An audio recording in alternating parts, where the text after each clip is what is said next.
ஆடல் பாடல் சத்தமும் தொனிக்கும்.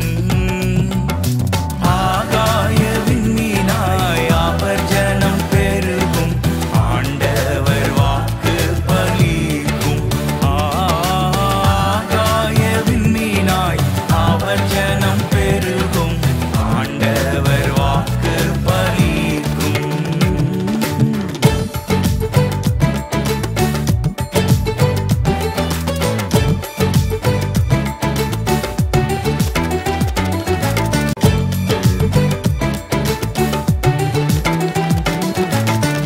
என்ன டேன்னு உங்களுக்கு எல்லாருக்கும் தெரியும் இல்லைங்களா? இருந்தாலும் நியூ ஸ்டூடெண்ட்ஸ் இருப்பீங்க, அவங்களுக்காக சொல்கிறேன்.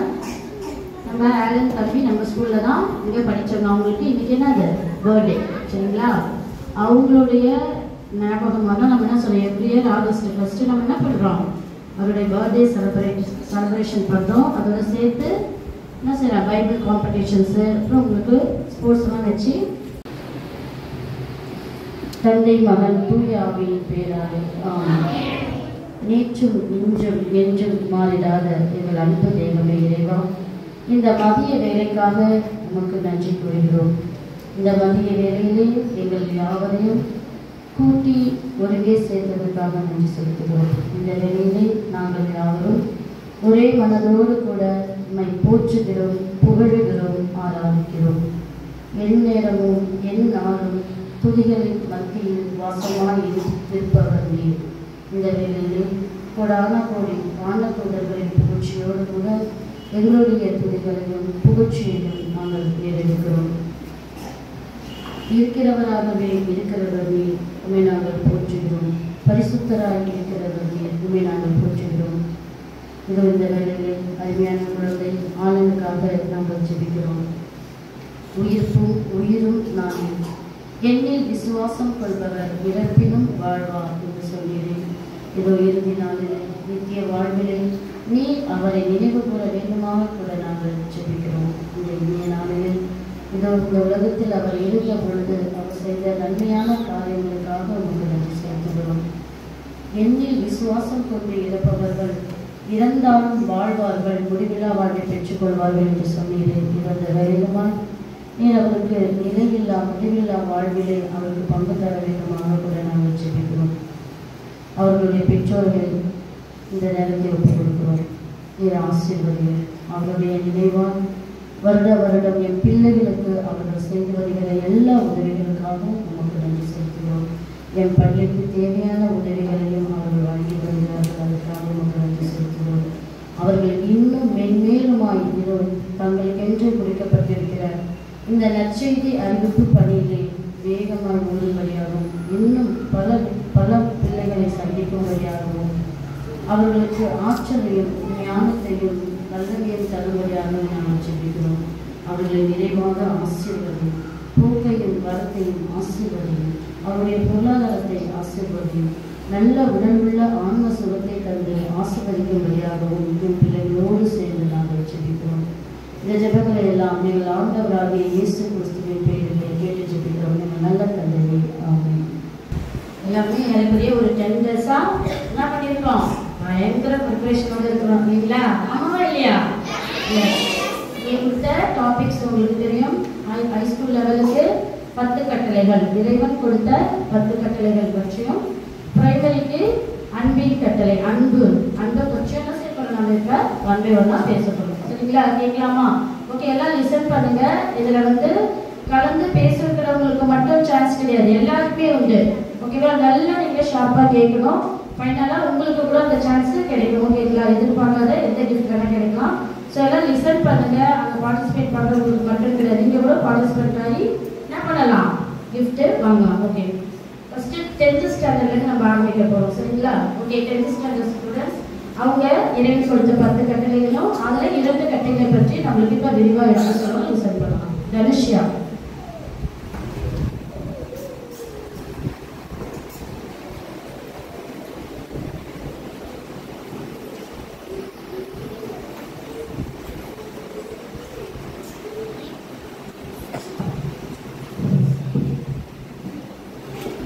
மதிப்பிற்குரிய ஐயா அவர்களுக்கும் மேடம் அவர்களுக்கும் மதிப்பிற்குரிய தலைமை ஆசிரியர் அவர்களுக்கும் அனைத்து ஆசிரியர்களுக்கும் இங்கு ஒவ்வொரு மாணவர்களுக்கும் என் மதிய வணக்கத்தை தெரிவித்துக் கொள்கிறேன். நான் இப்பொழுது 10 கட்டளையை பற்றி பேச வந்துள்ளேன். திருவிவிலியத்தில் மொத்தம் 66 புத்தகங்கள் உள்ளன.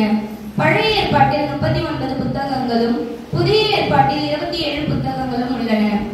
வேத வாக்கியங்கள் எல்லாம் தேவ ஆவியினால் எழுதப்பட்டவை என்று 2 தீமோத்தேயு 3:16 கூறுகிறது.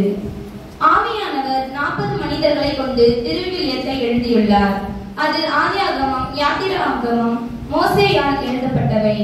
விடுதலை பயணத்தில் யாவே கடவுள் இஸ்ரவேல் மக்களிடம் உறவை வளர்த்துக் கொள்ளவும் அவர்களை நல்வழியில் நடத்தவும் மோசே வழியாக 10 கட்டளையை கொடுத்தார். அவற்றை வரிசையாக பார்ப்போம். நானே உன் கடவுளாகிய ஆண்டவர், என்னை தவிர வேறு தெய்வம் உனக்கு இருத்தல் ஆகாது. உன் கடவுளுடைய பெயரை வீணாக பயன்படுத்தாதே.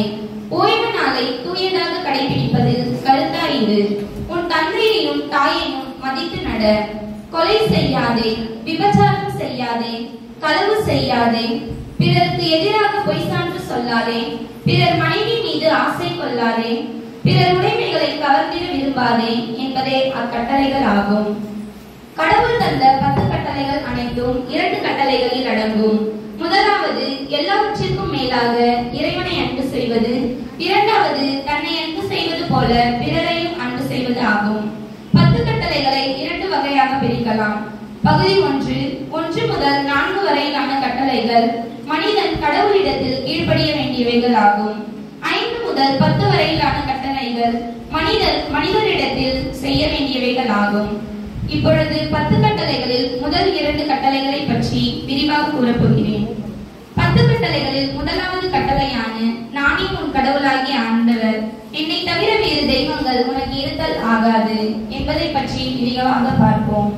இது முதலாவது கட்டளை மட்டுமல்ல, எல்லா கட்டளைகளுக்கும் அடிப்படையானது ஆகும். எகிப்தில் அடிமைகளாக வாழ்ந்த இஸ்ரேல் தலைமுறையினர்கள் பல வகையான தெய்வங்களை வணங்கியும் தெய்வ வழிபாடுகளை செய்தும் வந்தனர். இப்படி பல தெய்வங்களை வணங்கிய இஸ்ரேல் மக்களுக்கு கடவுள் கொடுத்த முதல் கட்டளை இதுவே. மேலே விண்வெளியிலும் கீழே மண்ணுலகிலும் பூமிக்கடியில் நீர்த்தலில் உள்ள யாதொரு உருவத்தையோ ஓவியத்தையோ நீ வழிபட வேண்டாம்.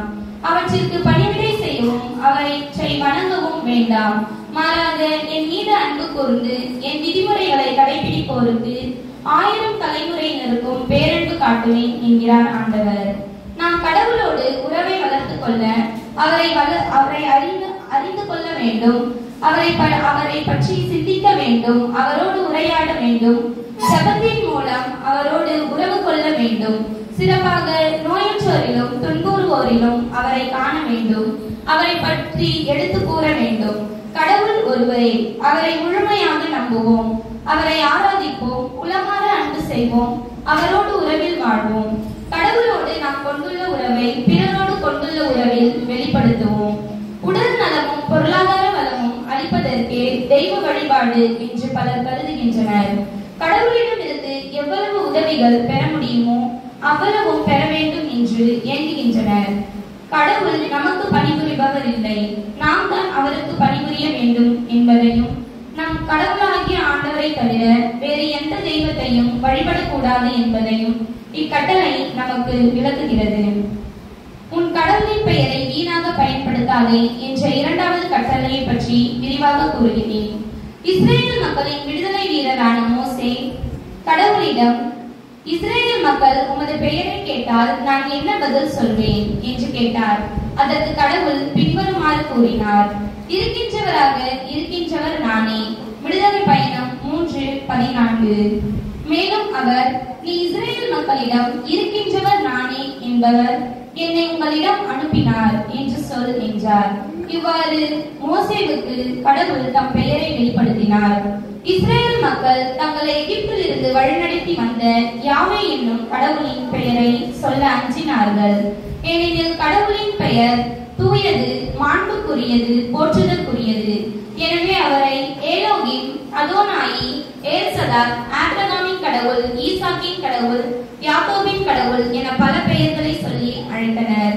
யாவே என்றால் இருப்பவர் என்று பொருள். அதோனாயி என்றால் ஆண்டவர் என்று பொருள். இவ்வாறு அனைத்து பெயருக்கும் பொருள் உண்டு. இயேசுவின் பெயருக்கு விண்ணவர், மன்னவர், கீழுள்ளவர் அனைவரும் மண்டியிடுவர். தந்தையாம் கடவுளின் மாட்சிக்காக இயேசு கிறிஸ்து ஆண்டவர் என எல்லா நாவும் அறிக்கையிடும். பிலிப்பியர் 2:10-11. தந்தை, மகன், தூய ஆவி என்ற மூவர் கடவுளின் பெயரை சொல்லி ஜெபிக்கும் பொழுதெல்லாம் கடவுளின் பெயரை மிகுந்த வணக்கத்துடனும் பக்தியுடனும் சொல்ல வேண்டும். ஏனெனில் கடவுளின் பெயர் மாண்புமிக்கது.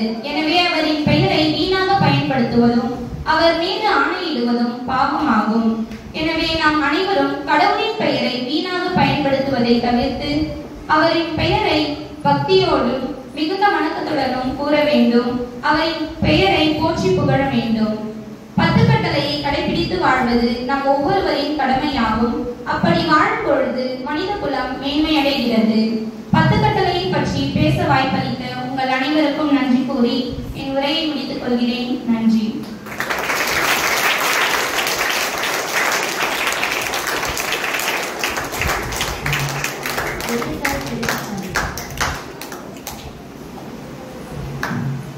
மதிப்புக்குரிய ஐயா அவர்களுக்கும் மதிப்புக்குரிய என் தலைமை ஆசிரியர் அவர்களுக்கும் ஆசிரியர்கள் அனைவருக்கும் மற்றும் மாணவ மாணவிகள் அனைவருக்கும் என் மதிய வணக்கத்தை தெரிவித்துக் கொள்கிறேன். நான் இன்று 10 கட்டளைகளில் முதல் 2 கட்டளைகளை பற்றி பேச வந்துள்ளேன். ஆண்டவர் எகிப்தில் அடிமைகளாக இருந்த இஸ்ரேல் மக்களை மோசே வழியாக விடுதலை செய்தார். கடவுள் இஸ்ரேல் மக்கள் மீது மிகுந்த அன்பு செலுத்தினார். மக்களோடு தமக்கு இருந்த உறவை வளர்த்துக் கொள்ள அவர்களோடு உடன்படிக்கை செய்து கொண்டார். இந்த உறவை மென்மேலும் வளர்க்க அவர்கள் மோசே வழியாக 10 கட்டளைகளை கொடுத்தார். அவை, நானே உன் கடவுளாகிய ஆண்டவர், என்னை தவிர வேறு தெய்வங்கள் உனக்கு இருத்தல் ஆகாது. உன் கடவுளாகிய ஆண்டவரின் பெயரை வீணாக பயன்படுத்தாதே. ஓய்வு நாளை தூயதாக பயன்படுத்துவதில் கருத்தாயிரு. உன் தந்தையும் தாயையும் மதித்து நட. கொலை செய்யாதே, விபச்சாரம் செய்யாதே, களவு செய்யாதே, பிறருக்கு எதிராக பொய் சான்று சொல்லாதே, பிறர் மனைவியின் மீது ஆசை கொள்ளாதே, பிறர் உடைமைகளை கவர்ந்திட விரும்பாதே என்பதே இக்கட்டளைகள் ஆகும். 10 கட்டளைகளில் முதலாவது கட்டளையான நானே உன் கடவுளாகிய ஆண்டவர், என்னை தவிர வேறு தெய்வங்கள் உனக்கு இருத்தல் ஆகாது. உண்மை கடவுள் ஒருவரே. அவரே விண்ணுலகையும் மண்ணுலகையும் படைத்தவர். அவற்றிலுள்ள அனைத்தையும் இயக்குபவரும் அவரே. உலகம் மாந்தர் அனைவருக்கும் ஒரு சூரியன் ஒளி தருவது போல கடவுள் ஒருவரை உலகத்தை படைத்து பராமரித்து வருகின்றார். இவரை இஸ்ரேல் மக்கள் யாவே என்று வழிபட்டனர். இறைவன் எந்நாளும் நம்மோடு வாழ்கிறார். எல்லாவற்றையும் நமது நன்மைகளுக்காக செய்கிறார். எனவே இறைவன் தந்த எல்லா நேரங்களும் நல்ல நேரங்கள் ஆகும். எல்லா நாள்களும் நல்ல நாள்கள் ஆகும். ஜோதிடம் பார்த்தல், குறிக்கேட்டல், சகுனம் பார்த்தல், நல்ல நேரமும் காலமும் பார்த்தல் போன்றவை நம்மை படைத்த இறைவனை அவமதிப்பனவாகும். இறைவன் நாம் அனைவரும் அவருடைய பிள்ளைகள். அவரை ஏற்றுக்கொள்வோம், அவரை முழுமையாக நம்புவோம், அவரை ஆராதிப்போம், உலகமாற அன்பு செய்வோம், இறைவனோடு உறவில் வாழ்வோம், கடவுளோடு கொண்டுள்ள உறவை பிறரோடும் கொண்டுள்ள உறவில் வெளிப்படுத்துவோம். இரண்டாவது கட்டளையான உன் கடவுளாகிய ஆண்டவரின் பெயரை வீணாக பயன்படுத்தாதே. இயேசுவின் பெயருக்கு விண்ணவர், மன்னவர், கீழுலகோர் அனைவரும் மண்டியிடுவர். தந்தையாம் கடவுளின் மாட்சிக்காக இயேசு கிறிஸ்து ஆண்டவர் என எல்லா நாவுமே அறிக்கையிடும். தேவன் அவருடைய பெயருக்கு ஒரு வல்லமையையும் பரிசுத்தத்தையும் வைத்திருக்கின்றார். அப்படிப்பட்ட பெயரை வீணாக செயலற்ற நோக்கங்களுக்காக பயன்படுத்தும் பொழுது தேவனை அவமதிப்பது போல ஆகிறது. மூவரை இறைவனின் பெயரை சொல்லி ஜெபிக்கும் பொழுதெல்லாம் அவற்றை பயபக்தியுடனும் மிகுந்த வணக்கத்துடனும் சொல்ல வேண்டும். எனவே அவருடைய பெயரை வீணாக பயன்படுத்த வேண்டாம் என ஆண்டவர் இஸ்ரேல் மக்களுக்கு கூறுகிறார். நாமும் அதே போன்று இறைவனுடைய பெயரை வீணாக பயன்படுத்த வேண்டாம். இறைவனின் பெயர் இணையில்லா வல்லமை மிக்கது. எனவே நாம் அதை பயபக்தியோடு பயன்படுத்த வேண்டும். வீணாக இறைவனின் பெயரை பயன்படுத்த வேண்டாம். இவ்வாறு இறைவன் தந்த 10 கட்டளைகளை கடைபிடிப்பதும் பின்பற்றுவதும் நம் வாழ்க்கையின் முக்கிய பங்காகும். நன்றி, வணக்கம்.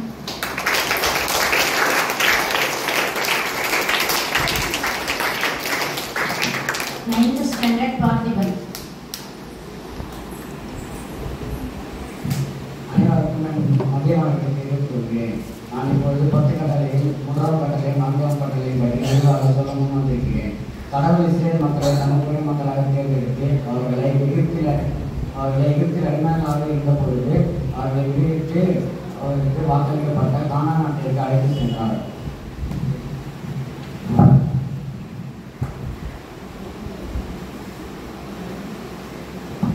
சீனான் மலையில் அவர்களோடு உடன்படிக்கை செய்து கொண்டார்.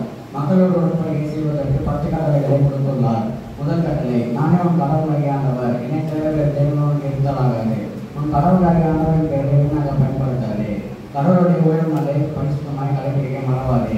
உன் தந்தையும் தாய் மன்னித்து நட. கொலை செய்யாதே, உபச்சாரம் செய்யாதே, களவு செய்யாதே, பிறருக்கு எதிரான பொய் சான்று சொல்லாதே, பிற மனைவி மீது ஆசை கொள்ளாதே, பிற உடமைகளை கவர்த்திட விரும்பாதே என்பது இந்த 10 கட்டளைகள் ஆகும். இந்த 10 கட்டளையின் 3வது கட்டளையான ஓய்வு நாளை குறித்து திருவிழத்தில் 2 வசனம். தொடக்க நூல் 2:3 வசனத்தில் கடவுள் விண்ணுலகையும் மண்ணுலகையும் அவர் எல்லா அமைப்புகள் அனைத்தையும் உருவாக்க நிறைவேற்றினார். மேலும் அவர் தாம் செய்த வேலைகள் 7ஆம் நாளில் முடித்திருந்தார். தாம் செய்த வேலைகள் அனைத்தையும் நிலப்பெற செய்து 7ஆம் நாளில் ஓய்ந்திருந்தார்.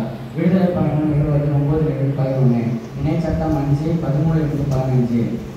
6 நாட்கள் நீ உழைத்து உன் அனைத்து தேவைகளையும் செய்வாய். 7ஆம் நாளும் கடவுளாகி ஆண்டவருக்கான நாள். எனவே அங்கு நீயும் உன் மகனும் உன் மகளும் உன் அடிமையும் அடிமை பெண்ணும் உன் கால்நடைகளும் உன் நகரங்களுக்குள் இருக்கும் அந்நியனும் யாதொரு வேலையும் செய்ய வேண்டாம். எனவே என் கடவுள் 6 நாட்களில் விண்ணுலகையும் மண்ணுலகையும் படைத்து 7ஆம் நாளில் ஓய்ந்திருந்தார். எனவே கடவுள் ஓய்வு நாளுக்கு ஆசி வழங்கி அதனை புனிதப்படுத்தினார். விடுதலை பயணம் 31:13-17, இணை சட்டம் 5:12-15.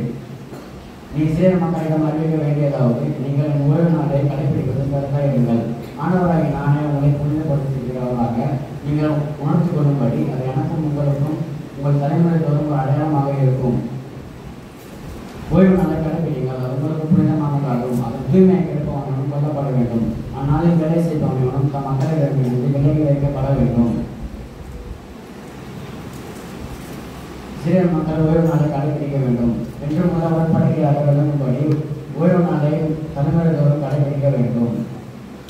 ஓய்வு நாளின் முக்கியத்துவம். ஓய்வு நாளை குறித்து பல ஏற்பாட்டில் இயேசு குறிப்பிடப்பட்டுள்ளது. இயேசு சீடர்களுடன் பல ஏற்பாடு மக்களை போன்று சாபாத் நாளை ஓய்வு நாளாக கொண்டாடினார். ஆண்டவராக இயேசு கிறிஸ்து ஞாயிற்றுக்கிழமை உயிர்த்தெழுந்தார். இயேசு உயிர்ப்பிற்கு பின்னர் ஞாயிற்றுக்கிழமையை தொடக்க திருச்சபை 2ஆம் நாளாக கொண்டாடப்பட்டது. ஞாயிற்றுக்கிழமை இறைவனுக்குரிய நாள். எனவே நாம் வாரத்தில் 6 நாட்களும் உழைக்கிறோம். வேலை என்று உழைத்துக் கொண்டே இருந்தால் நாம் ஒரு மனிதரை சீக்கிரம் போன்ற மாறி மனித தன்மை இழக்க நேரிடலாம்.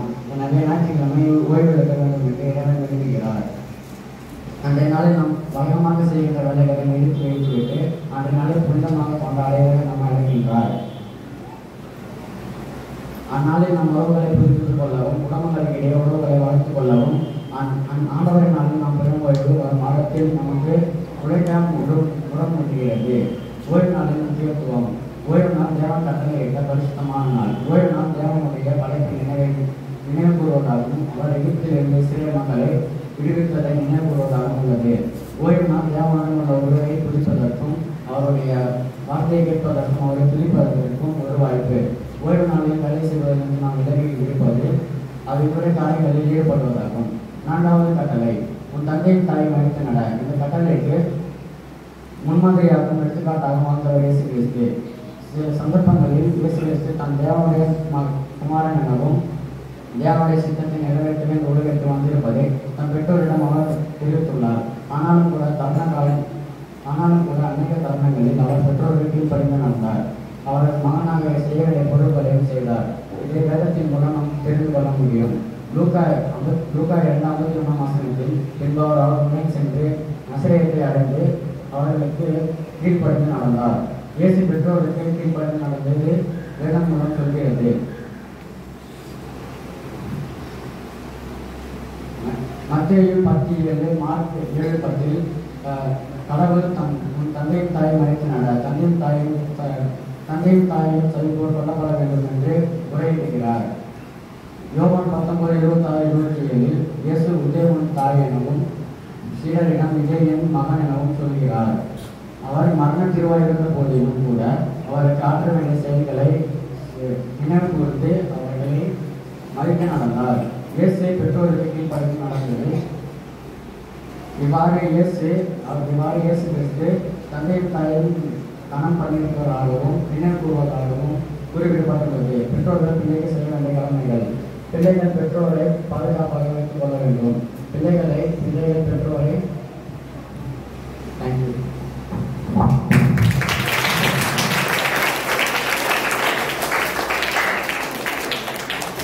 Thank you. 8th standard Latika Princy.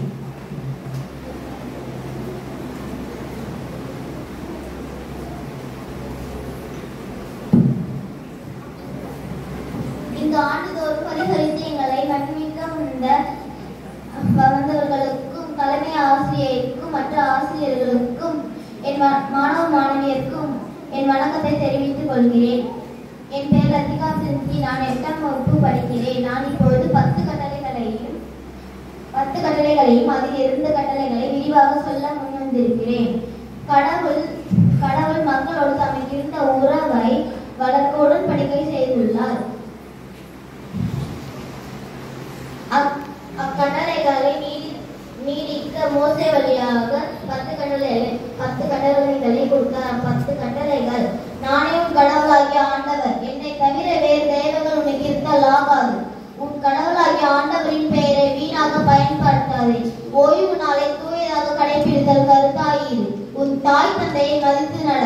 கொலை செய்யாதே, விபச்சாரம் செய்யாதே, களவு செய்யாதே, பிறருக்கு எதிராக பொய் சான்று சொல்லாதே, பிறர் மனைவியை காக்குறாதே, பிறர் வீடு, நிலம், அடிமை பெண்கள், பிறர் கூறிய எதையும் கவர்ந்திட விரும்பாதே. இக்கட்டளைகளை நாம் கடைபிடித்து வாழ்வது நமது கடமையாகும். இப்பொழுது 5வது கட்டளையான கொலை செய்யாதிருப்பாயாக என்பதை ஒரு கதை மூலம் சொல்ல முன்வந்திருக்கிறேன். உலகில் நடந்த முதல் கொலையை பற்றி வீடியத்தில் நாம் வாசிக்கிறோம். ஆபேலும் காயினும் உடன் சேர்ந்தவர்கள். தன் சகோதரனின் மீது ஏற்பட்ட பொறாமையினால் காயின் ஆபேலை கொண்டான். அப்பொழுது இறைவன் காயினிடம், உன் சகோதரன் ஆபேல் எங்கே என்று கேட்டார். அதற்கு அவன், எனக்கு தெரியாது, நான் என்ன என் சகோதரனுக்கு காவலாளியோ என்று கேட்டான். அதற்கு இறைவன், உன் சகோதரன் ஆபேலை என்ன செய்து விட்டாய்? அவன் ரத்தத்தின் குரல் மண்ணில் இருந்து என்னை நோக்கி கதறுகிறது என்றான். கொலை செய்யாதிருப்பாயாக என்பது 5வது கட்டளையாகும். பிறரை வெறுப்பது, சண்டை போடுவது, அடித்து காயப்படுத்துவது, தன் உயிரையே மாய்த்துக் கொள்வது, பிறர் உயிரை கொள்வது, இவையெல்லாம் 5வது கட்டளைக்கு எதிரான பாவங்கள் ஆகும். மனிதனை படைத்த இறைவனை மற்ற உயிர்களையும் படைத்தார். எனவே இயற்கையும் பிற உயிர்களையும் நாம் பேணி காக்க வேண்டும் என்பது இறைவனின் திட்டம். எப்படி உருவாக்கணும் தெரியுமா உங்களுக்கு? இறைவன் மனிதனுக்கு அளித்த கொடைகளிலே தலை சிறந்த கொடை உயிராகும். அது இறைவனிடமிருந்து வருகிறது. கடவுள் நிலத்தின் மண்ணால் மனிதனை உருவாக்கி அவன் நாசிகளில் உயிர் மூச்சை ஊத மனிதன் உயிருள்ளவனானான். எனவே நம் உயிர் பிறருடைய உயிரை நமக்கு எடுக்க உரிமை இல்லை. கடவுள் அனைத்து உயிர்களையும் அன்பு செய்கிறார், அவற்றோடு உறவு கொள்கிறார். நானும் அனைத்து உயிர்களையும் மதிப்பேன், அவற்றை அன்பு செய்வேன், அவற்றுக்கு ஒருபொழுதும் தீங்கிழைக்க மாட்டேன். அடுத்ததாவது 6வது கட்டளையான விபச்சாரம் செய்யாதிருப்பாயாக என்பதை ஒரு கதை மூலம் சொல்ல முன்வந்திருக்கிறேன். புனிதர் மரி கொலச்சி என்பவர் இத்தாலி நாட்டில் அன்கானோ என்னும் ஊரில் 1890ஆம் ஆண்டில் பிறந்தார். இவருடைய பெற்றோர் இறைப்பற்று மிக்கவர்களாய் இருந்தனர். தன் மகளையும் தெய்வ பக்தியில் வளர்த்தனர். இவர் 12 வயதில் முதல் நற்கருணை பெற்றார். இவர் பக்தியிலும் பண்பிலும் சிறந்து விளங்கினர். அன்று ஒரு நாள் இவர் தனியாக வீட்டில் இருந்தபோது அலெக்சாண்ட்ரோ என்னும் இளைஞன் இவரை பாவ செயலுக்கு தூண்டினர். அதற்கு இவர் மறுத்தார். ஆத்திரமடைந்த அலெக்சாண்ட்ரோ கத்தியால் பலமுறை புனிதர் மரி கொலச்சியினை குத்தினான். அப்பொழுது, நீ பாவம் செய்கிறாய், நீ நரகத்திற்கு தான் போவாய் என்று கதறினர். படுகாயமுற்ற மரி கொலச்சி, அலெக்சாண்ட்ரோ, உன்னை நான் மன்னித்து விட்டேன் என்று சொல்லி உயிர் துறந்தார். தன் கண்ணிமை காக்க தன் உயிரை தியாகம் செய்து புனிதர் மரி கொலச்சிக்கு 12ஆம் பக்திநாதர் திருத்தந்தை புனிதர் பட்டம் வழங்கினர். அன்றிலிருந்து அலெக்சாண்ட்ரோ தாம் செய்வது பாவம் என்று எண்ணி மனமார்ந்தான். கடவுள் நம் உடலில் பல்வேறு வகையான உறுப்புகளை வைத்துள்ளார். அவை அனைத்தும் நல்லவைக்கே. நாம் நாளுக்கு நாள் வளர்ச்சி அடைகிறோம். நாம் வளர நாம் பால் உறுப்புகளும் வளர்ச்சி அடைகிறது. அதை கண்டு நாம் அஞ்ச தேவையில்லை. நாம் பாலுக்கு அடிமையாகிவிடக் கூடாது. நம்முடைய அறிவாலும் மனதாலும் கட்டுப்பாட்டிற்குள் வைக்க வேண்டும். நாம் பாலியல் தூய்மை நெறியில் வளர நல்ல பார்வை, நல்ல எண்ணங்கள், பேச்சு, பழக்க வழக்கங்கள் ஆகியவை தூய்மையாக வைத்துக் கொள்ளவும். நாம் பிறருடன் பழகும் போது நட்புடனும் வேண்டும். தீய நூல்கள், திரைப்படங்கள், கெட்ட நண்பர்கள், ஆபாச பேச்சு, ஆபாச படங்கள், விளம்பரங்கள் போன்றவற்றை நாம் தவிர்க்க வேண்டும். நாம் நாளுக்கு நாள் ஆண்டுதோறும் நம்மையே ஆத்ம சோதனை செய்யும் பொழுது இந்த 6வது கட்டளையை பயன்படுத்துவது நல்ல வாய்ப்பாக நான் பயன்படுத்துவேன். எனக்கு வாய்ப்பு கொடுத்தமைக்கு நன்றி செலுத்துகிறேன். நன்றி, வணக்கம்.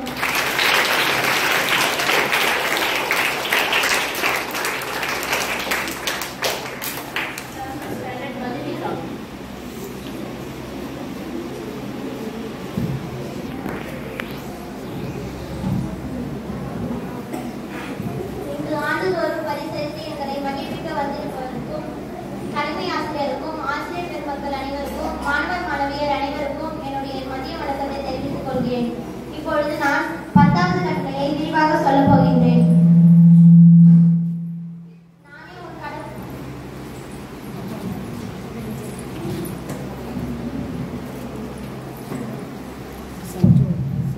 நானே உன் கடவுளாகிய ஆண்டவர். என்னை தவிர வேறு தெய்வங்கள் உனக்கு இருத்தலாகாது.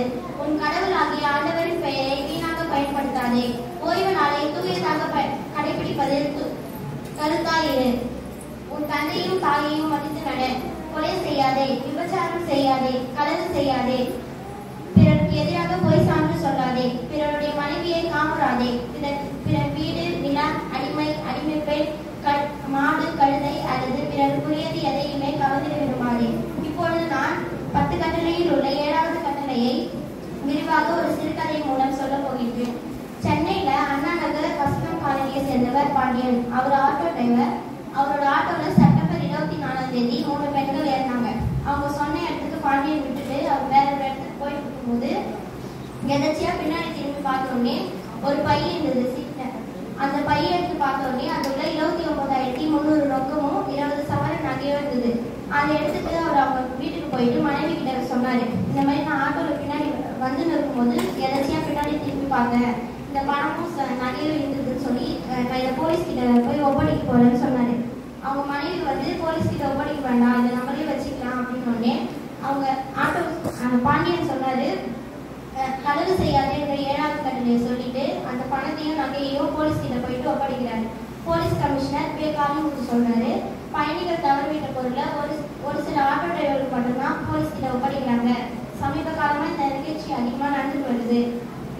நீங்க செஞ்ச இந்த செயல் வரவேற்கத்தக்கது. இந்த செயல் ஆட்டோ டிரைவர்கள் மேல நன்மதிப்பை ஏற்படுத்துதுன்னு சொல்லி அவரை பாராட்டி அவர் அந்த நகையையும் பணத்தையும் திருடாததுனால அவருக்கு 3000 ரூபாய் பரிசா வழங்கினாங்க. நாமும் நம் உடைமைகளும். மனிதன் உழைத்து தனது முயற்சியினால் பொருட்களை வாங்குகின்றான். நாமும் பிறருடைய உடைமைகளும். நாம் உழைத்து நமக்கென்று உடைமைகளை சேர்த்து வைப்பது போல பிறரும் உழைத்து தமக்கென்று உடைமைகளை சேர்த்து வைக்கின்றனர். நாம் நம்முடைய உடைமைகளை பாதுகாக்க விரும்புவது போல பிறரும் தங்களுடைய உடைமைகளை பாதுகாக்க விரும்புகின்றனர். நம்முடைய உடைமைகளை எவரும் கவர்ந்திடக்கூடாது என நாம் விரும்புகின்றோம். இதையே மற்றவர்களும் விரும்புகின்றனர். எனவே நாம் பிறருடைய உடைமைகளை மதிக்கவும் அவைகளுக்கு பாதுகாப்பு அளிக்கவும் கடமைப்பட்டுள்ளோம். இதையே இறைவனின் 7வது கட்டளை வலியுறுத்தி கூறுகிறது. 7வது கட்டளைக்கு எதிரான பாவங்கள் என்னென்ன? பிறருடைய பொருள் மீது நாட்டம் கொள்வது, பிறருடைய பொருட்களை பறித்துக் கொள்வது, கொள்ளையடிப்பது, வாங்கிய கடனை திருப்பி கொடுக்காமல் இருப்பது, நியாயமான கூலி கொடுக்காதது, திருடிய பொருள் தெரிந்தும் அதை வாங்குவது, கண்டெடுத்த பொருளை தானே வைத்துக் கொள்வது, அநீதியான வட்டி வாங்குவது, வரி செலுத்தாமல் ஏமாற்றுவது. பேராசையை தவிர்ப்போம். பொருளாசையை விலக்கி வாழுங்கள், உள்ளதே போதும் என்றிருங்கள். எபிரேயர் 13:5. போதும் என்ற மனமே பொன் செய்யும் மருந்து என்ற ஆண்டோர் வாக்கிற்கேற்ப இறைவன் நமக்கு கொடுத்த உடைமைகளை கொண்டு மகிழ்ச்சியுடன் வாழ்வது இறைவனின் விருப்பம்.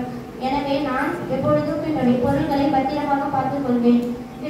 பிறருடைய பொருள்களை திருட மாட்டேன். பிறரிடம் இரவல் வாங்கிய பொருட்களை திருப்பி கொடுப்பேன்.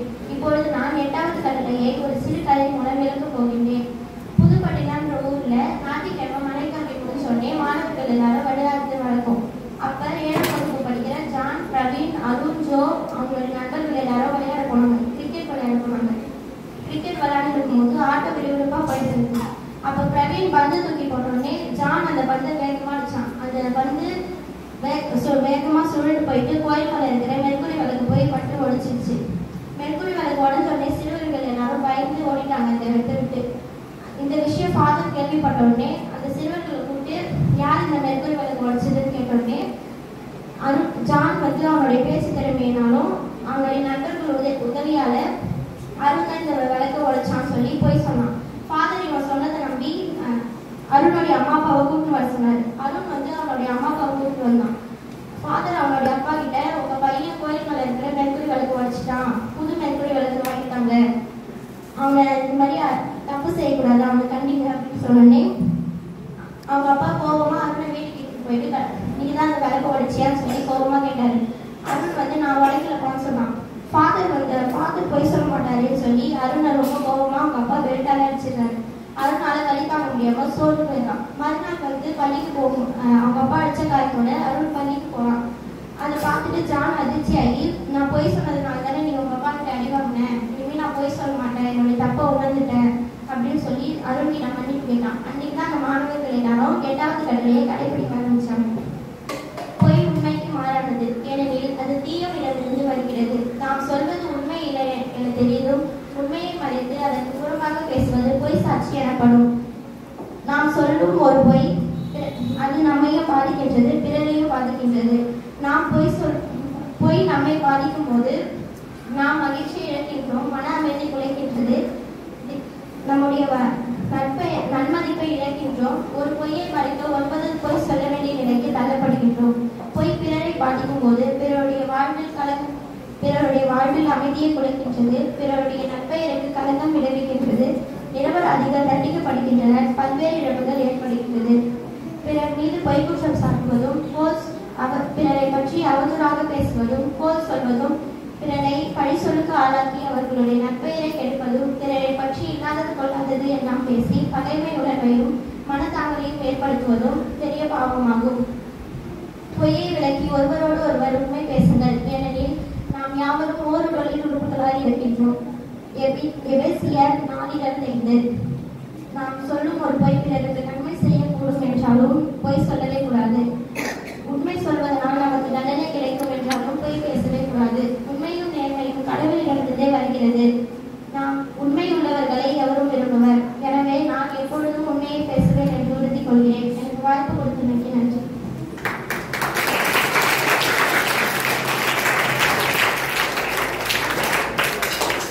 தேவன் 6th ஸ்டாண்டர்ட்.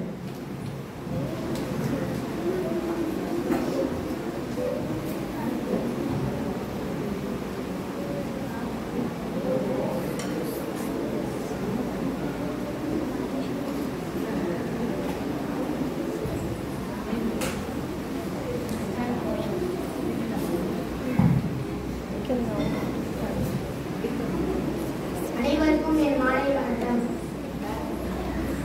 இறைவன் கொடுத்த 10 கட்டளைகள். நானே உன் கடவுளாகிய ஆண்டவர், என்னை தவிர வேறு தெய்வங்கள் உனக்கு இருத்தலாகாது. உன் ஆண்டவராகிய கடவுளின் பெயரை வீணாக பயன்படுத்தாதே. ஓய்வு நாளை தூயதாக கடைபிடிப்பதில் கருத்தாயிடு. தந்தையையும் தாயையும் மதித்து நட. கொலை செய்யாதே, விபச்சாரம் செய்யாதே, களவு செய்யாதே, பிறருக்கு எதிராக பொய் சான்று சொல்லாதே, பிறர் மனைவியை விரும்பாதே, பிறர் வீடு, நிலம், அடிமை பெண், மாடு, கழுதை அல்லது பிறர்க்குரியது எதையுமே கவர்ந்திட விரும்பாதே.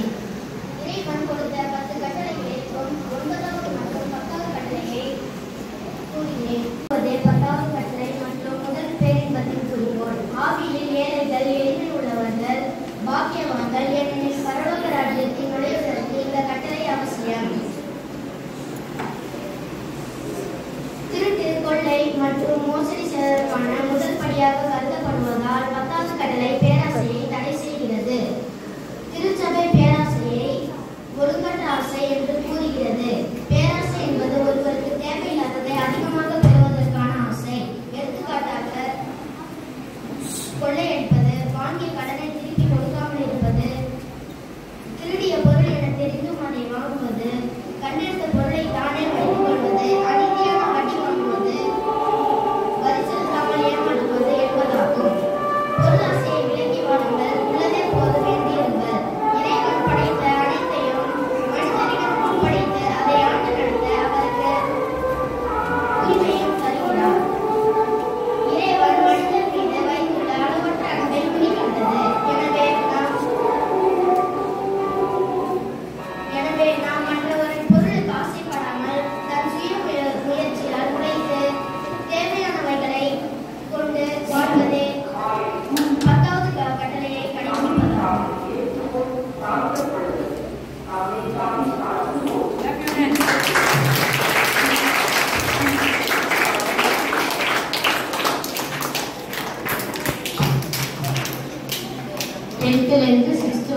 இப்போ 10 கட்டளைகள், என்னென்ன கட்டளைகள் இறைவன் நமக்கு கொடுத்திருக்கிறாரு, அந்த கட்டளைகளுடைய மீனிங்ஸ் என்ன, எந்தெந்த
பிரைமரி லெவல் பார்க்கணும். சரிங்களா?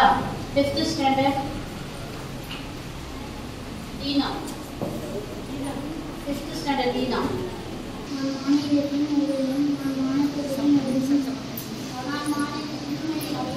நான் மாநிலத்தின் மொழியிலும் வானகத்தின் மொழியிலும் நான் பேசினாலும் அன்பு எனக்கு ஒழிக்கும் என் கலமும் வாசலும் காலமும் போலாவே திருவாக்கும் வரைக்கும் ஆற்றல் எனக்கு இருக்கணும் நண்பர்கள் அனைவரும் நாம் நான் இருக்கணும் அறிவர் நான் பெற்று இருக்கணும் மலைகளை இடம் செய்யும் நான் இருந்த நம்பிக்கையை கொண்டு இருக்கணும் என்னிடம் அன்பிலே எனக்கு பயன் ஒன்றும் இல்லை என் உடனே எல்லாம் நான் வாய் வாழ்ந்தாலும் என் உடலை சுற்றாட்டத்தை நான் ஒப்புவித்தாலும் என்னிடம் அன்பிலே எனக்கு பயன் ஒன்றும் இல்லை.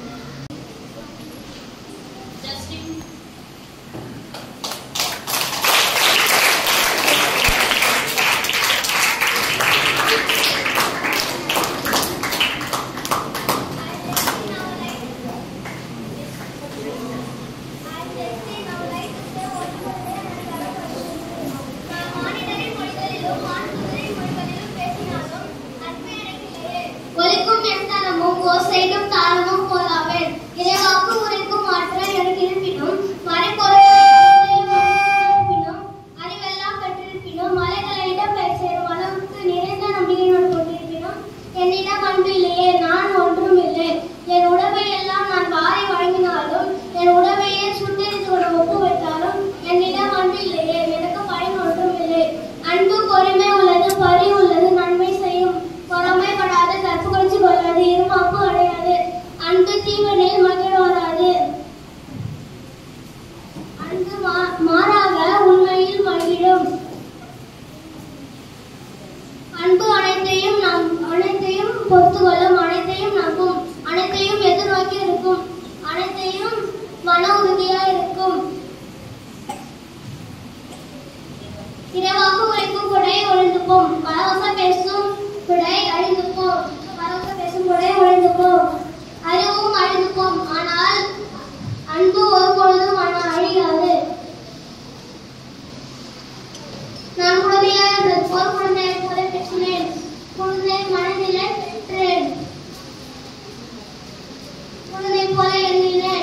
நான் பெரியவனான போது குழந்தையை அறிவே விட்டுவிட்டேன்.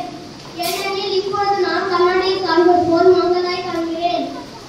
அப்பொழுது கடவுள் என்னை முழுமையாய் அறிந்தது போல் முழுமையாய் அறிந்தேன்.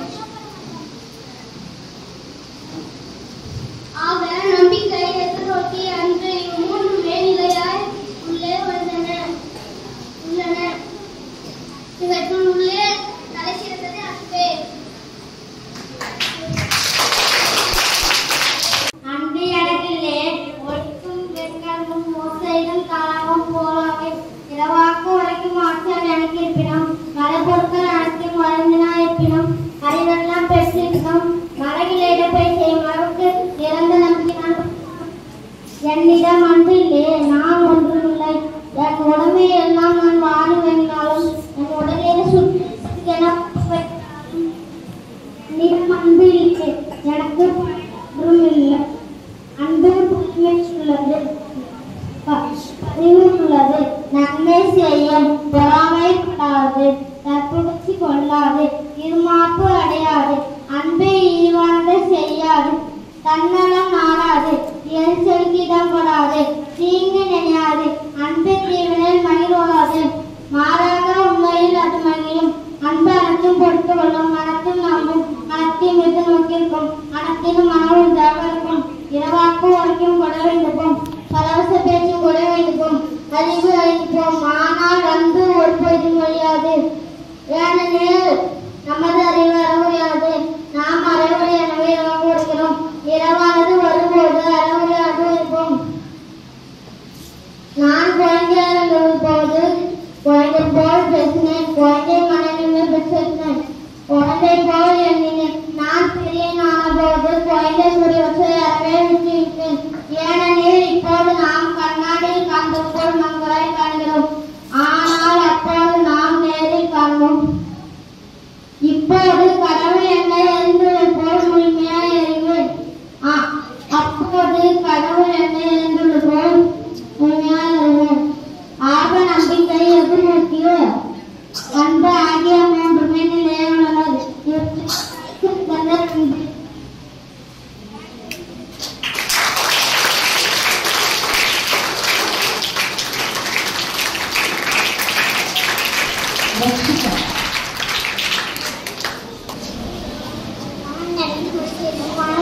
மொழிகளிலும் நான் பேசினாலும் அன்பு எனக்கு ஒழிக்கும் வெண்கலமும் மோசையிடும் தாளமும் போலவே. இறைவாக்கு உரைக்கும் ஆற்றல் எனக்கு இருப்பினும் மலைப்பொருட்கள் அனைத்தையும் அறிந்தவனாய் நான் இருப்பினும் அறிவெல்லாம் பெற்றிருப்பினும் மலைகளை இடம்பெற செய்யும் அளவுக்கு நிறைந்த நம்பிக்கையை நான் கொண்டிருப்பினும் என்னிடம் அன்பு இல்லையே நான் ஒன்றுமில்லை. என் உடனே எல்லாம் நான் வாரி வழங்கினாலும் என் உடலையே சுத்தரிப்பதற்கென நான் ஒப்படைத்தாலும் என்னிடம் அன்பு இல்லையே எனக்கு பயனற்றும் இல்லை. அன்பு பொறுமை உள்ளது, பதி உள்ளது, அன்பு பொறாமைப்படாது, தற்பு கட்சி கொள்ளாது, இருமாப்பு அடையாது, அன்பு ஏழ்வானதை செய்யாது, தன்னலம் நாடாது, எரிச்சலுக்கு இடம்படாது, தீங்கு நினையாது, அன்பு தீவினில் மகிழ் உள்ளாது, மாறாக உண்மையில் மகிழும். அன்பு அனைத்தையும் பொறுத்து கொள்ளும், அனைத்தையும் நம்பும், அனைத்தையும் எதிர்நோக்கி இருக்கும், அனைத்தையும் இறைக்கு உருக்கும் ஆற்றல் எனக்கு இருப்பினும் மறைப்பொருட்கள் அனைத்தும் நிறைவானது வரும்போது அரைகுறையானது ஒழிந்துப்போம். நான் குழந்தையாக இருக்கும்போது குழந்தை போல் பேசினேன், குழந்தையின் மனநிலைமை பெற்றெடுத்தேன், குழந்தை போல் எண்ணினேன். நான் பெரியவனான போது குழந்தை கூறியவற்றை பெற்றுவிட்டேன். ஏனெனில் இப்போது நாம் கண்ணாடி போல் காண்கிறோம்.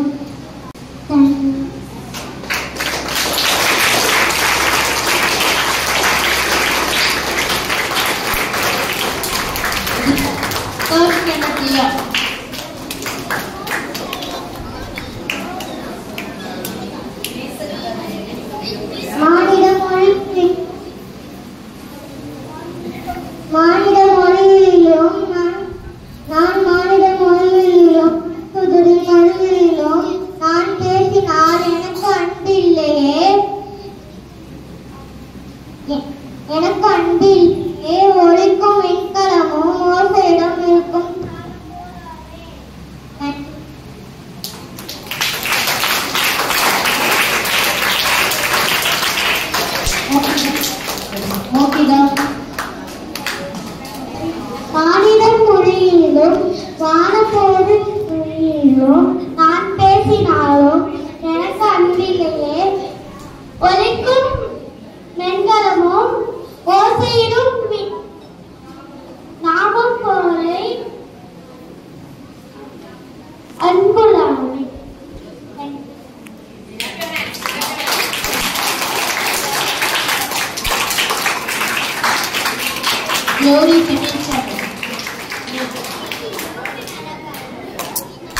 quiet.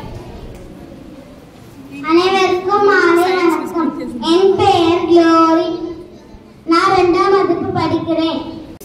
நம் வானதூதர் மொழியும் நான் பேசினாலும் அன்பு எனக்கிலேயே ஒலிக்கும் வெண்கலமும் ஓசையிடும் தைத்தாலும் போடாமே. இறைவுக்கு உரைக்கும் வார்த்தை எனக்கு இருப்பினோ. Thank you.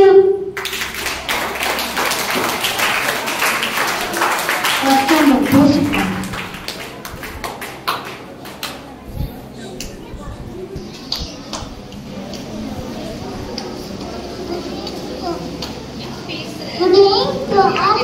My name is Polika. I am studying first standard. 1 வசனங்கள். நான் மானிடரின் மொழிகளிலும் வானதூதரின் மொழிகளிலும் பேசினாலும் என் கண்பிள்ளையே ஒலிக்கும் வெண்கலமும் ஓசையிடும் தாளமும் போலாவேன். இறைவாக்கு உரைக்கும் ஆசை எனக்கு இருப்பினும் மறைபொருள்கள் அனைத்தையும் அறிந்தவனாய் இருப்பினும் அலைகளை இடம்பெயர செய்யும் அளவுக்கு நிறைந்த நம்பிக்கை கொண்டிருப்பினும் என் கண்பிள்ளையே நான் ஒன்றுமில்லை. என் உடைமைகளை எல்லாம் வாரி வழங்கினாலும் என் உடலையை சுத்தி எத்தனிக்கென ஒப்புவித்தாலும் என் கண்பிள்ளையே பையன் ஒன்றுமில்லை. அன்பு பொறுமை உள்ளது, நன்மை செய்யும், பொறாமைப்படாது, நினையாது, தற்பு வச்சு கொள்ளாது, தன்னலம் நாடாது, எரிச்சலுக்கு இடம் கொடாது, தீங்கு நினையாது. தேங்க்யூ.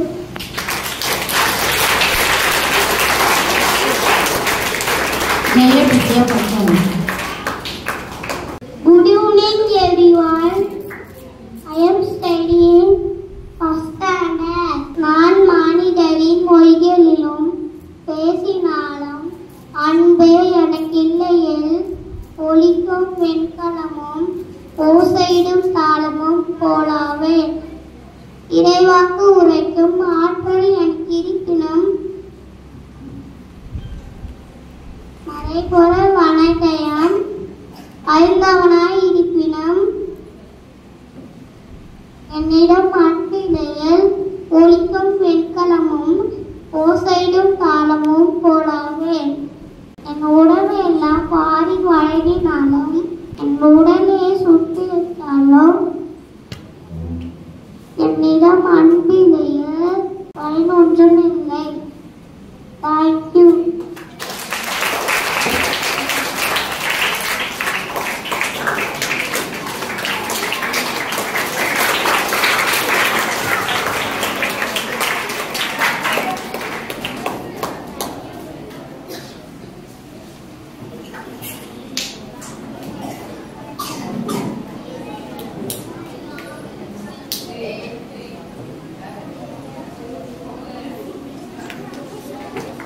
Keep quiet. அனைவருக்கும் வணக்கம். மதிப்புக்குரிய தலைமை ஆசிரியர் சோபியா அவர்களுக்கும் சுப்பீரியர் அவர்களுக்கும் அன்பான ஆசிரியர் பெருமக்களுக்கும் எல்லாருக்கும் மேலாக நான் அதிகமாக நேசிக்கும் என்னுடைய மாணவ செல்வங்களுக்கும் என் முதற்கண் வணக்கம். ஸோ இன்னைக்கு பர்த்டே செலிப்ரேஷன். வழக்கமாக பர்த்டே செலிப்ரேஷன் என்ன பண்ணுவோம்? கேக் வெட்டுவோம், அப்புறம் சாக்லேட் சாப்பிடுவோம், அப்புறம் ஸ்வீட் சாப்பிடுவோம்.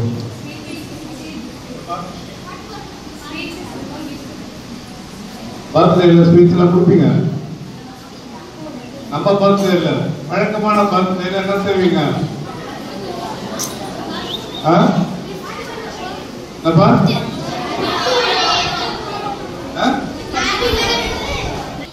கிஷோர் பர்த்டேனா எப்படி பண்ணணும்? வழக்கமா பர்த்டே நம்ம பர்த்டேன்னு வச்சுக்கோம். கிஷோர் பர்த்டே என்னைக்கு? அக்டோபர் 11 என்ன செய்யலாம்? நீ பர்த்டே என்ன செய்வது?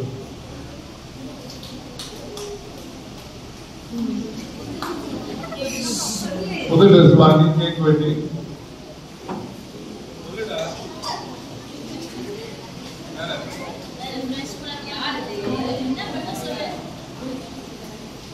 கல்யாணம் சாப்பாடு வாங்கி கொடுத்து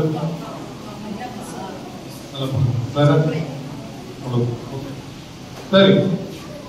வழக்கமா பார்த்தீங்கன்னா ஒரு அலம்பல் தான், ஒரே கணக்காக தான். நம்ம எல்லாம் போய் முக்கியமா வந்து பார்ட்டி சாப்பிட்டு செலவு செஞ்சு கொஞ்சம் அடுத்த லெவலுக்கு போனா வேற வேற போவாங்க. எல்லாம் பர்த்டே பார்ட்டிலாம் வேற மாதிரி இருக்கு. இன்றைக்கு ஆலனுடைய பர்த்டே கொண்டாடுறோம். ஆனா ஒரு அர்த்தம் உள்ளதா, நமக்கு வாழ்க்கைக்கு பிரயோஜனம் உள்ளதா கொண்டாடி இருக்கு. ஏன்னா என்ன பிரச்சனைனா, யார் பர்த்டே கொண்டாடுறோமோ அவரு இருக்க இல்ல. ஓகே, இருந்தாலும் கொண்டாடுறோம். யார் இருந்தாலும் இல்லைன்னா நமக்கு செலிப்ரேஷன் முடியும். ஓகே, வாழ்ந்தாலும் வாழாவிட்டாலும் ஆண்டவர் வாழ்கிறார். புரியுதா? கடவுள் வந்து அவங்க பிரேயர்ல பிரேயர் பண்ண மாதிரி அவருக்கு முன்னாடி இருந்தாரு, இப்பவும் இருக்கிறார், எப்பவும் இருக்கிறார். நான் கொடுத்ததுக்கு முதல்ல கடவுளுக்கு தேங்க்ஸ் சொல்லுவோம். காரணம் என்னன்னா வந்து இந்த பர்த்டே வச்சு உங்களுக்கு ஒரு அர்த்தமுள்ள ஒரு பர்த்டே செலிப்ரேஷன் கொண்டாடி கொண்டு இருக்கிறோம். இதனால் உங்கள் வாழ்க்கைக்கு பிரயோஜனப்படும் முடிய இந்த 10 கட்டளைகளையும், அந்த 10 கட்டளைகள் புதிய ஏற்பாட்டில் எப்படி இயேசு சொன்னார் அதையும் வந்து நம்ம கற்றுக்கணும். பிள்ளைகளை நல்லா பெர்ஃபார்ம் பண்ணீங்க, கடின உழைப்பு நீங்க எல்லாருமே போட்டிருக்கீங்க. 2 வாரமா பிராக்டிஸ் பண்ணிருக்கீங்க. அதனுடைய அவுட்புட் இப்ப தெரியுது. நான் சொல்றேன், இந்த உலகத்திலேயே வந்து கடவுளால் கொடுக்கப்பட்ட ஒரு கட்டளை 10 கட்டளை மட்டும்தான். கடவுள் வந்து இஸ்ரேல் மக்களை கூட்டிட்டு 30 லட்சம் பேரை வந்து அடிமைத்தனத்தில் யோசையை கூட்டு சீனாய் மலை மேல போயிட்டு அவர் கைப்பட எழுதி கொடுத்தார். அவர் கைப்பட எழுதி கொடுத்து கொடுத்தாரு, கற்பலகைகளை எழுதி கொடுத்தார். அந்த கற்பலகை பின்னாடி என்ன வச்சிருந்தாங்க? கற்பலகையில் எதில் வச்சாங்க பின்னாடி?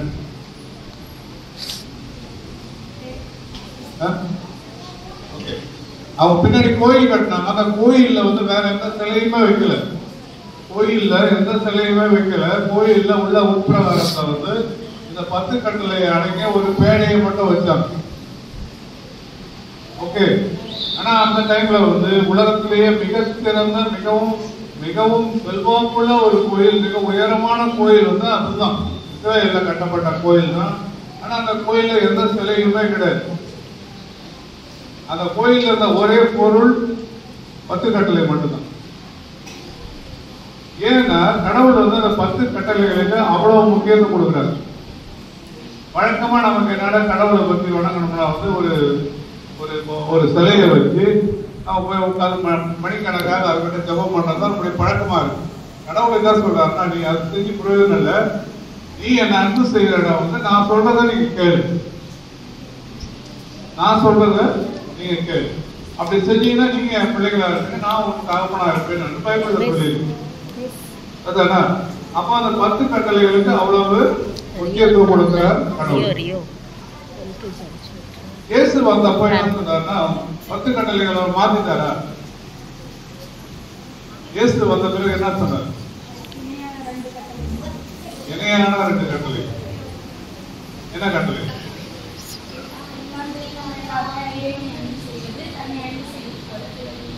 அப்ப மாத்திட்டாரு இல்ல, 10 2 ஆக்கிட்டாரு. அவ்வளவுதான். இப்ப 2 கட்டளை தான் நமக்கு இல்ல, 10 கட்டளை கிடையாது.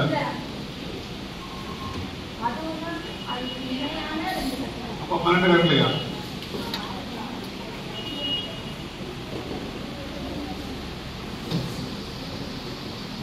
கரெக்ட், தொடர்ந்து கரெக்ட் சொல்லுங்க.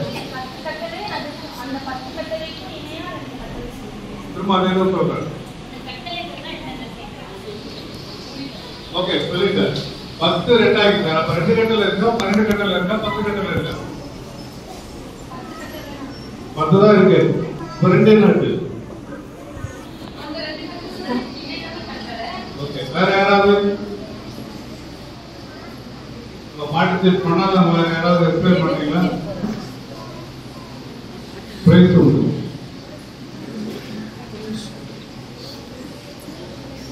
யாருமே இல்லையா?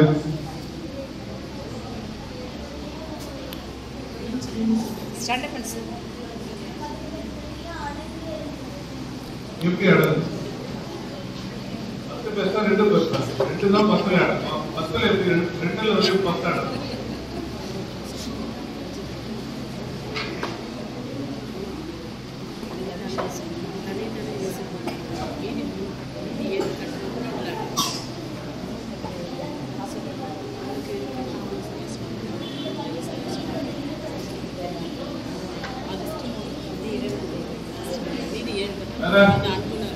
யாராவது ஸ்பேர் பண்ணீங்களா?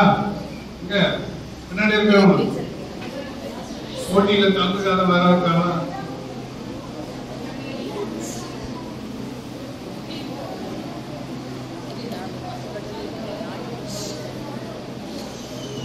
Come fast, right? Walk fast.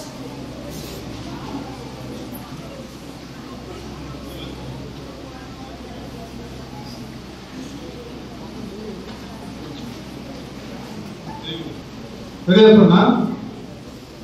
சொன்னா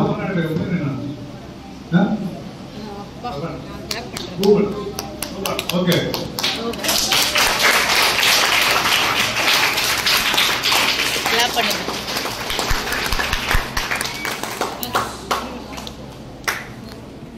கட்டளையா பார்க்காம அது பின்னாடி போய் பார்க்கணும். ஒரு ரூல் போடுறாங்கன்னா எதுக்கு போடுறாங்க, இந்த ரூலை நான் ஏன் ஃபாலோ பண்ணணும் அப்படின்னு யோசிக்கணும். ரூலா சொல்லிட்டாங்க செய்யலாம், இப்படி பண்ணக்கூடாது, இதுதான் ரூல், இதை நான் எப்படி ஃபாலோ பண்ணணும், ஏன் ஃபாலோ பண்ணணும் அப்படின்னு கேட்கணும். அப்போ கடவுள் 10 கட்டளை கொடுத்தாருன்னா முதல் 4 கட்டளைகள் அவன் அன்பு சொன்னா, முதல் 4 கட்டளைகள் வந்து கடவுளை அன்பு செய்வது சம்பந்தமானது. ஓகே, அது ஒரு கட்டளை. கடவுளை அன்பு செஞ்சீங்கன்னா அந்த 4 கட்டளையும் ஃபாலோ பண்ணுவீங்க. மீதி 6 கட்டளையும் வந்து மனிதர்களை அன்பு செய்தால் நீங்க 6ஐயும் ஃபாலோ பண்ணுவீங்க. ஓகே, ஒரு மனிதனை அன்பு செய்தால் அவனை வந்து கொலை பண்ண மாட்டீங்க. சக மனிதனை அன்பு செஞ்சா அவனுக்கு எதிராக போய் சொல்ல மாட்டீங்க, அவனை ஏமாற்ற மாட்டீங்க. புரியுதா? அதே மாதிரி கடவுளை தந்தையாக ஏற்றுக்கொண்டால் வேற தந்தைகிட்ட போக மாட்டீங்க, வேற சாமி உங்களுக்கு இருக்காது. அவரை மட்டும்தான் கடவுளை ஏற்றுக்குவீங்க, அவரை மட்டும்தான் வணங்குவீங்க, அவருக்கு நேரம் ஒதுக்கி செலவு பண்ணி அவரை வணங்குவீங்க. புரியுதா? அவர் பேரை வந்து தப்பா யூஸ் பண்ண மாட்டீங்க. கடவுள் பேரை சொல்லி காசு சம்பாதிக்கிறது அதெல்லாம் செய்ய மாட்டீங்க. கடவுள் சொன்னாரு, கடவுள் சொன்னாரு, அது தவறா பயன்படுத்துறது. கடவுளை காசாக்குவது, அவர் பெயரை வந்து தவறாக பயன்படுத்துவது. யாருமே அதை சொல்லுறாங்க. அதனால சொல்றேன், இயேசு என்ன சொன்னாரு, அதை சிம்பிளிஃபை பண்ணி சொன்னாரு. ஒன்றும் இல்லைங்க, 10 கட்டளை வந்து 2 கட்டளை தான். கடவுளை அன்பு செய்வது, மனிதனை அன்பு செய்வது. காணும் மனிதனை நீ அன்பு செய்யாவிட்டால் நானாக கடவுளை நீ எப்படி அன்பு செய்வாய் அப்படின்னு இயேசு கேட்டார். இயேசு வந்தப்போ யூத சாமியார்கள் குருக்கள் வந்து மொத்தம் அந்த 10 கட்டளைகளை வந்து 636 கட்டளைகளை மாற்றி வச்சிருந்தாங்க. இந்த சாபத்து நாள்ல வந்து எதையுமே பண்ணக்கூடாது, ஒரு கியூர் பண்ணக்கூடாது, இவ்வளவு தூரம் நடக்கணும், இவ்வளவு தூரம் தான் சாப்பிடணும், இவ்வளவுதான் சாப்பிடணும், இதுக்கு மேல போகக்கூடாது, இந்த வேலையில செய்யக்கூடாது அப்படின்னு ரொம்ப கெடுபடியா இருந்தா அந்த சட்டத்தை மட்டுமே அவங்க ஃபாலோ பண்ணாங்க, கடவுளை விட்டு விட்டார்கள். புரியுதா? எது முக்கியமோ அதை விட்டுட்டாரு. இயேசு வந்து என்ன சொன்னாங்க, கடவுள் முக்கியம், கட்டளை முக்கியம் இல்லைன்னு சொன்னாங்க. புரியுதா? கடவுள் தான் கட்டளை கொடுத்திருக்காரு. நீங்க கட்டளைகளை ஃபாலோ பண்ண கடவுளை அன்பு செய்வீங்க. ஆனா நீங்க அன்பை விட்டுட்டு அன்பு இல்லாத கட்டளைகளை ஃபாலோ பண்றீங்கன்னு சொல்லி அவர் என்ன சொன்னாரு, அன்பு முக்கியம் அப்படின்னு சொல்லி தான் அது என்ன பண்ணாரு, 2 கட்டளை சொன்னாங்க. 2ஐயும் சுருக்கி ஒரே வார்த்தையா சொன்னார். 2 கட்டளையும் என்ன சொன்னாரு, ஒன்னேதான் சொன்னார், ஒரே வார்த்தையில் அழைக்கிறது தான் அன்பு.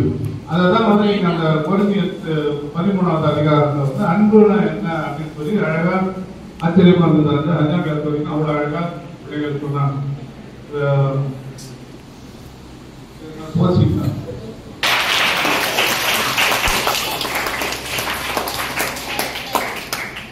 இந்த பகுதியை நான் படிக்கும் போது 9ஆம் வகுப்பு படிக்கும் போது எனக்கு மனப்பாடம் போட்டிக்கு எனக்கு கொடுத்தாரு. அந்த தேதியிலிருந்து இன்னைக்கு வரைக்கும் அந்த சாப்டர் வந்து எனக்கு மைண்ட்ல அன்புனா என்ன, எனக்கு இன்னொருத்தவங்க மேல அன்பு தான் இதுதான் இருப்பேன் அப்படின்னு சொல்லி. ஆனா நிறைய பேர் வந்து நம்ம அப்படி இருக்கிறது கிடையாது. அன்பு செய்யாம தன்னை முன்னிலைப்படுத்தி சுயநலமா நம்ம இருக்கிறது நம்முடைய வாழ்க்கை. இன்றையில இருந்து அந்த அன்பு பிரதானம் கொள்கை இருக்குது. முதல்ல கடவுளை இருக்க முக்கியம், மனிதனுக்கும் கடவுளை விட்டு மனிதன் அன்பு செய்யறதும், மனிதனை மட்டும் அன்பு செஞ்சு கடவுளை விட்டுறதும் தவறு. அது மாதிரி ஒரு காயின் இருந்ததுன்னா ரெண்டு சைடு இருக்கு இல்லையா? ஒரு சைடு கடவுளுக்கு, ஒரு சைடு மனிதன் இருந்தார். நான் கடவுளே நம்ப மாட்டேன், எனக்கு மட்டும் போதும், நான் தான தர்மம் பண்ணிட்டா நம்ம மட்டும் போயிடுவோம் போதும் அப்படின்ட்டு அப்படின்னு தவறு. வெறும் சாமி மட்டும் கும்பிட்டுட்டு அப்புறம் நம்ம எல்லாத்தையும் சண்டை போட்டுறதும் அதுவும் ஓகேவா? சரியா? அப்போ நம்ம கடவுளே அன்பு செய்ய வேண்டும், மனிதர்களே அன்பு செய்ய வேண்டும், அன்பா இருக்க வேண்டும். ஓகே. இன்னொரு விஷயம் வழக்கமா நமக்கு பழக்கம் என்னன்னா அடித்தா உள்ள அடித்தா அதுதான் நம்முடைய பழக்கம். ஏசு என்ன சொன்னாங்கன்னா ஒரு கடத்துல அடித்தா காட்டுவோமா காட்டுவோமா? யாரா காட்டுவீங்க? 2 பேர், 4 பேர், 8 பேர். 8 பேர் தான் காட்டுவாங்க. 8 பேர் அதிகம். ஓகே, போடுங்க. ஏன்னா ஏசு அதான் சொன்னார், எதிரியை அன்பு செய்யதான் சொன்னார். அதனால எங்க இதுதான் வந்து நம்ம தரம் அழுத்து அன்பை பற்றி நம்ம கற்றுக்கொண்டோம். அன்பு தான் பிரதானம். நம்ம அன்பு செய்யணும். அதனுடைய வார்த்தை அன்றைக்கு வந்து நம்ம இந்த அன்பை பற்றி நம்ம கற்றுக்கொண்டோம். இதற்காக உழைத்த இரண்டாம் போட்டியில் கலந்து கொண்ட உங்களை அனைவரும் பாராட்டுகிறேன். மிக சிறப்பாக கலந்து கொண்டீர்கள். நான் படித்த இந்த பள்ளியில வந்து நீங்களாம் வந்து படிக்கிறது வந்து எனக்கு மிகவும் சந்தோஷம். அதனுடைய பெயர்ல வந்து இந்த போட்டி நடத்தப்பட்டதும் அப்படி இல்லாத போதும் ஆண்டவரை நடப்பதும் எனக்கு மிக சந்தோஷம். நடத்தி கொடுத்த ஹெட்மிஸ்டர்ஸ் அவர்களுக்கும், ரிசர்ச் டீச்சர் அவர்களுக்கும், மற்ற கிளாஸ் டீச்சர்ஸ் அனைவருக்கும் பாராட்டுகள். நன்றி, வணக்கம்.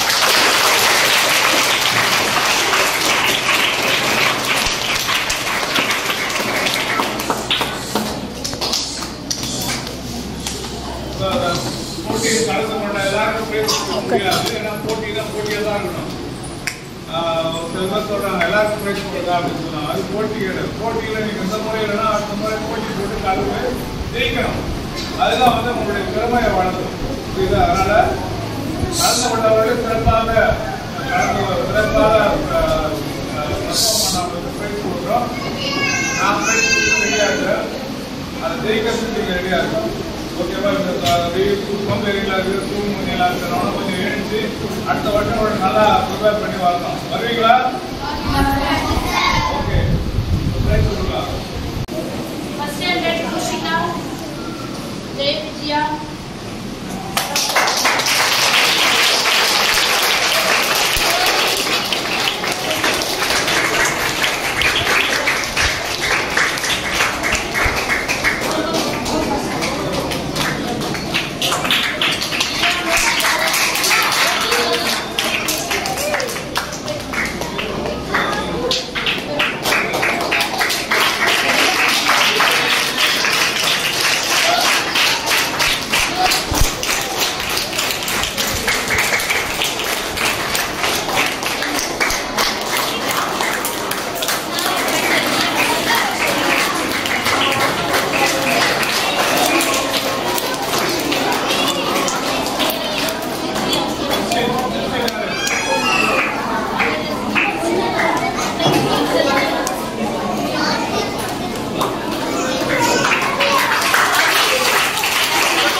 Latika Princy.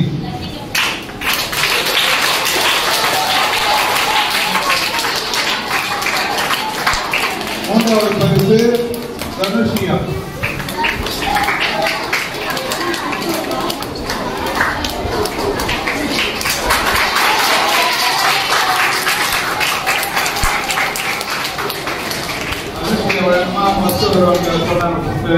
வந்து ஒரு லைஃபே இல்லாம பிரசன்டேஷன் ஒரு மாதிரி முன்னாடி பிரசாதத்தால பரவாயில்ல அடுத்த வருஷமா.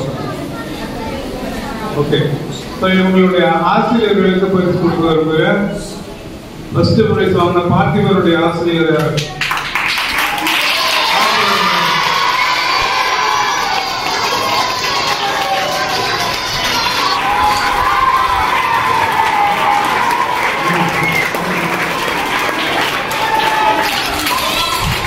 ஆசிரியர்களுக்கு பாராட்டுகள்.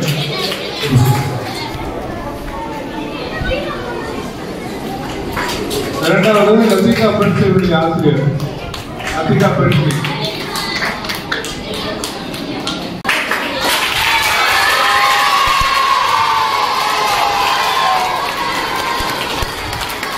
மூன்றாவது நதிசியாவுடைய ஆசிரியர்.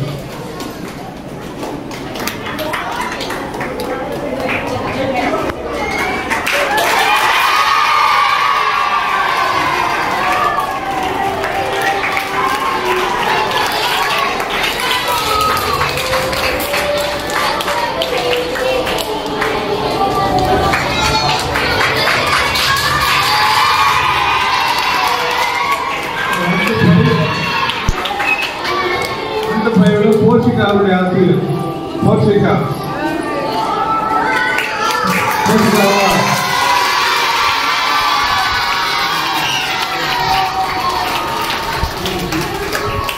நீ கூட இரண்டாவது பரிசு ஆவிஷனுடைய ஆசிரியர் ஆவிஷ்.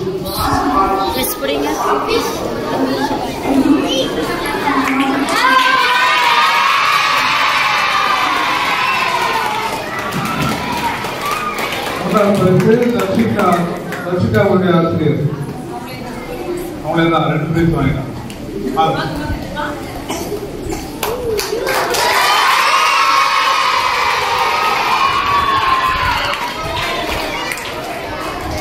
ஓகே, பிரைஸ்லாம் எல்லாருக்கும் பிரைஸ் கொடுத்துட்டு உங்க மதத்து பேர் உங்க ஹெட்மிஸ்டர்ஸ் பிரைஸ் கொடுக்காத நீங்க கோச்சுக்குவீங்களா?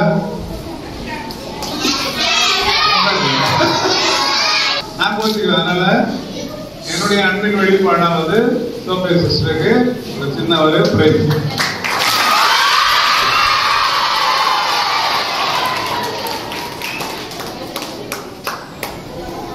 இந்த பிரைஸ் நிறைய இருக்கு, அது ஜெயிக்கிறதுக்கு நீங்க தயாரா இருக்கணும். ஓகே, இப்ப கடைசி பரிசா வந்து இந்த பள்ளியிலேயே கடந்த வருடம் மிக சிறந்த மாணவன் மாணவியாக உங்களுடைய ஆசிரியர்களால் தேர்ந்தெடுக்கப்பட்டு அவருக்கு ஒரு சிறப்பு பரிசு கொடுக்க போகிறோம்.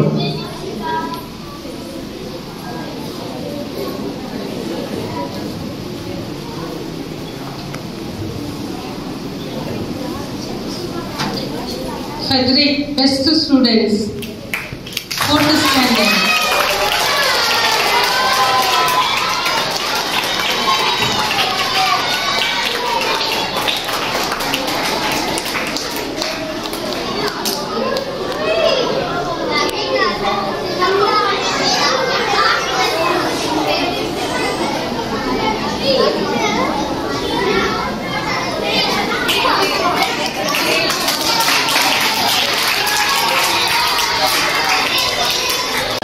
எல்லாருக்கும் வந்து சாக்லேட் கூட போகும்போது சாப்பிட்டு போயிடுங்க.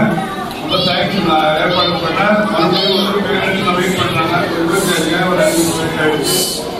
பிள்ளைகளை வந்து நல்லா அருமையாக பெர்ஃபார்ம் பண்ணாங்க. அதனால் வெயிட் பண்ணுற உங்களுக்கும் தேங்க்ஸ் சொல்கிறேன். நல்ல பள்ளிக்கூடத்தில் நீங்கள் படிக்க வைக்கிற பிள்ளைகளை ஒழுக்கமாகவும், படிப்பு முக்கியம் இல்லை, நமக்கு ஒழுக்கம் தான் முக்கியம். இதெல்லாம் வந்து கடைசி வரைக்கும் நிற்கும். படிப்புகள் கொஞ்ச நாளைக்கு இருக்கும், அப்புறம் உருவாயிடும். படிப்பு முக்கியம் இல்லை, நமக்கு நல்ல ஒழுக்கம் முக்கியம். ஒழுக்கத்தில் படிப்பு ஒரு பார்க்க அவ்வளோதான். படித்து சம்பாதிக்கிறது பெருசு இல்லை, காசு பெருசு இல்லை. காசு எப்படி உபயோகப்படுத்தணுன்றதான் பெருசு. குணம் முக்கியம். எல்லாத்தையும் கேட்கும்போது குணம் தான் கேட்போம். குணம் தான் வந்து கடைசி வரைக்கும் நிற்கும். அதனால இந்த பிள்ளைகளை வந்து நல்ல குணசாலிகளாக, நல்ல திறமைசாலிகளாக, நல்ல ஒழுக்கம் உள்ளவர்களாக, யாரும் பார்த்தாலும் பார்க்காவிட்டாலும் ஒழுக்கமாக இருக்கிற பிள்ளைகளாக இந்த சென்ட் ஜோசப் பள்ளியில வளர்த்து கொண்டிருக்கிறோம். நானும் இந்த ஆலனுடைய படிக்கும் போதுலாம், ஆலன் இங்கே படிக்கும்போது கிட்டத்தட்ட அவன் வந்து 6வது படிக்க வந்தான். 6வது படிக்க வரும்போது 2000 கடந்த 25 வருஷமா அந்த பள்ளிக்கு வந்துட்டு இருக்கு. ஆலன் இருக்கும்போது வந்தேன். ஆலன் இறந்த பிறகு நான் ஒரு வருஷமா வந்துட்டு தான் இருக்கேன். அந்த பள்ளியினுடைய வளர்ச்சி, பிள்ளைகள் வளரும் விதம் வந்து எனக்கு ரொம்ப மகிழ்ச்சி. அதனால வந்து இன்னும் எதிர்காலத்தில் இந்த பள்ளியிலிருந்து ஒழுக்கமான பிள்ளைகள் வரணும். பெரிய அறிவாளி பிள்ளைகள் வரணும்னு அவசியம் இல்லை. ஒழுக்கத்த பிள்ளைகள் தான் சமுதாயம் ஒழுக்கமாக இருக்கும், வீடு ஒழுங்காக இருக்கும், வீட்டில் பெற்றோர்கள் சந்தோஷமாக இருக்கும். இந்த வந்து பிரச்சனை, இந்த மைக்கு தான் பிரச்சனையா இருக்கு. பசங்க 2 பேரும் விளையாடுறாங்க. இங்க பேசுறவங்க விளையாடுறவங்க.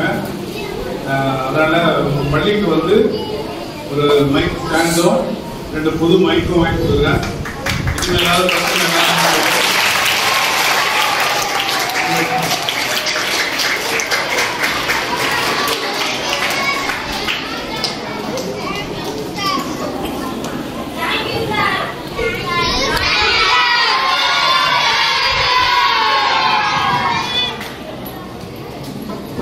எல்லாம் உங்க கிஃப்ட் எல்லாம் வந்து கிட்டத்தட்ட 36 கிஃப்ட் எல்லாத்தையும் அழகா வந்து கடந்த 2 வாரமா கடைக்கு போய் வாங்கி பேக் பண்ணி ராத்திரி பகல நேற்று ராத்திரி 1 மணிக்கு படுத்தோம். ஸோ சரி, நாங்கள் எல்லாரும் ஒரு பெரிய பேக் போடுறோம். எல்லாம் ஒரு பேக் பண்ணி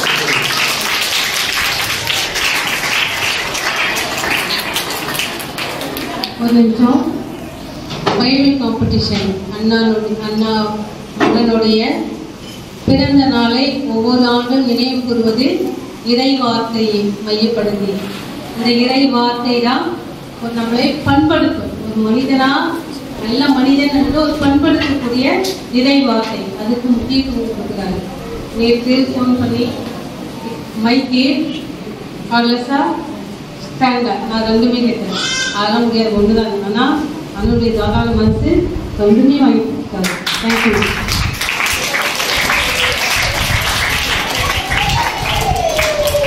தேங்க்யூ சார். உங்களுடைய தேவையெல்லாம் கேட்டு நீங்கள் செஞ்சு கொடுத்துருக்கீங்க. Thank you sir. இன்னும் எங்களுக்கு வந்து எப்பவுமே நீங்கள் வந்து எங்கள் ஸ்கூலில் நீங்கள் நினைவில் வச்சுருக்கிறதுக்கும் தேங்க்ஸ். எப்பவுமே இன்னுமே வந்து வருங்காலத்தில் எங்களுக்கு தேவையான உதவிகளை செஞ்சு கொடுப்பே நம்புகிறோம். அதுபடி உங்களுக்கு நாங்கள் நன்றி சொல்ல. Thank you sir. Thank you madam. Thank you students.